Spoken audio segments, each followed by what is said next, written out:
What is the deal, beautiful people? My name is Ramon. Welcome back to the channel. In this channel, we discuss pretty much all things photography, any and everything photography. So today's question is one that I've seen floating around for a long time. And it's a very interesting question. It's one of, I think, perspective. It's one of experience.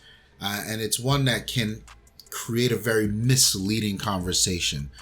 So why do photographers with expensive DSLR cameras and mirrorless choose to shoot inferior JPEG instead of RAW? I can't. You can't say the word RAW and not sort of think about Jared. He's been. I shoot RAW as part of his brand, which I think is quite genius. So good for him.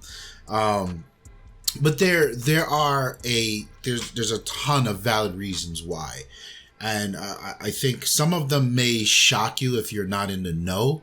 But yes, the short answer is I think they're validated in what they're doing. So number one, I think it's the color science.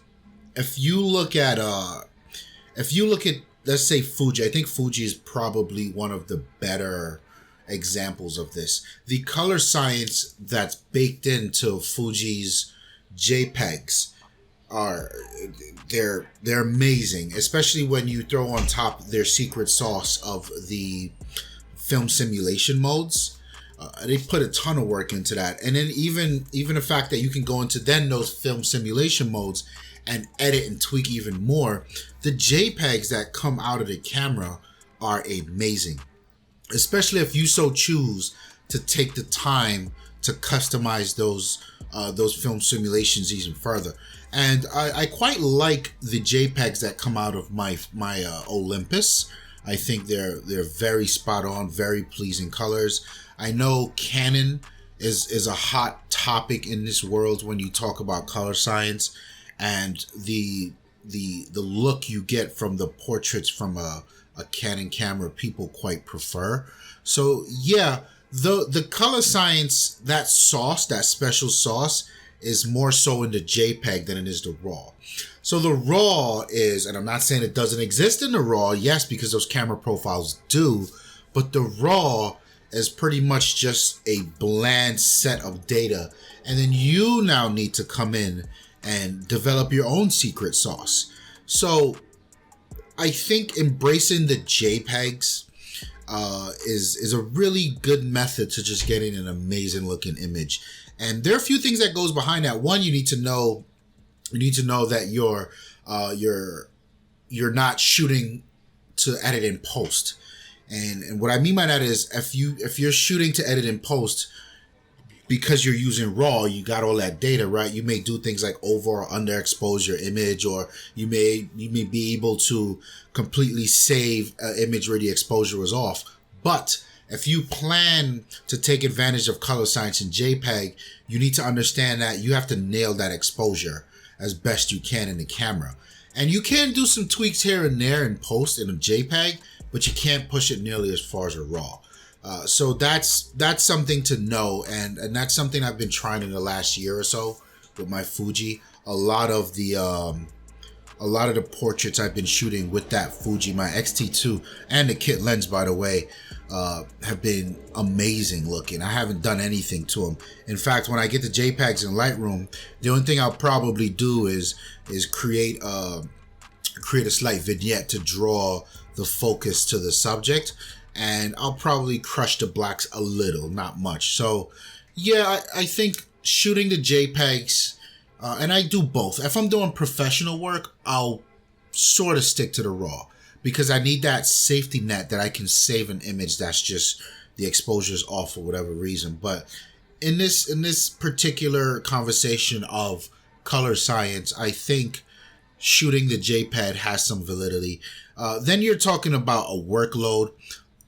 Some of these cameras, particularly the R series in Sony and a lot of these high megapixel cameras, my God, they generate these huge images. And a lot of you out there aren't editing with these huge monster rigs, right? You're using your laptop and in some cases a phone or a tablet, whatever it may be. editing a JPEG is so much less taxing on your system than the raw file. And if you throw into the mix what we just discussed about nailing your composition, editing that image and having to do so much little in post will generally will yield you a much faster, more streamlined of an editing process, and a lot less taxing on your system. And then there's also the storage end of that. Some of these raw files, if you're using the extended raw, is it extended raw or I forgot what it's called, but on my Sony there's an option. You have a raw file and then you have an uncompressed raw file. My God, these files are like 50 megs a piece. That's nuts. So yeah, you can also save some space there. And then if you look in the professional world, you look at the Olympic photographers, NBA, NFL, any of these professional sports photographers, and I have to believe some of it is still the same for print photographers as well. They don't have time to edit these things. So when you see a lot of these images online of right after the game of the quarterback doing this or the running back doing that or somebody getting dunked on, that is an image that came right out of camera. No post processing. The photographer just took it. Here it is. That's the money shot. Send it straight off to the publication, and there it is. That's a JPEG thing, right? And again, this is why it's important to nail your exposure. So there's a few instances for sure where JPEG has benefits over RAW. And what I tell anyone, because when you're first getting into photography, there's so much to learn. And I hate to see people getting lost and drowned in technical things that don't matter, like which format should I shoot. I don't care what format you shoot. Shoot JPEG. In fact, I think for the first year or two in your photography journey, you shouldn't be looking to post-process. You want to post-process, throw it on your phone, do a 1Z, 2Z, and get out of there. And I'm telling you that from experience because I was so lost for almost 4 years in post-processing. It was taken away from me actually learning the art of composition and perspective and storytelling. So if you could just remove that entire layer, treat RAW as a ceiling. And what I mean by ceiling is the concept of a glass ceiling. You can't see it, but you know it when you reach it.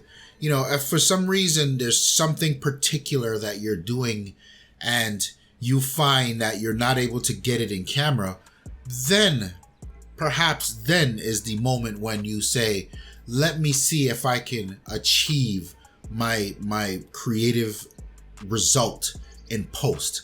And if that's the road you're going to go down, then you can switch over to RAW, because RAW gives you a little more wiggle room to achieve that. So that's my stance on JPEG versus RAW. I'm curious to know what you guys think in the comment section down below. And also, don't forget to check out in the description, I'll have the link to our new Lifestyles Defined podcast. I think some of you will actually enjoy that. So yeah, like the video if you like it. Feel free to share it with any of your friends, and please subscribe to the channel. I'm out of here. Peace.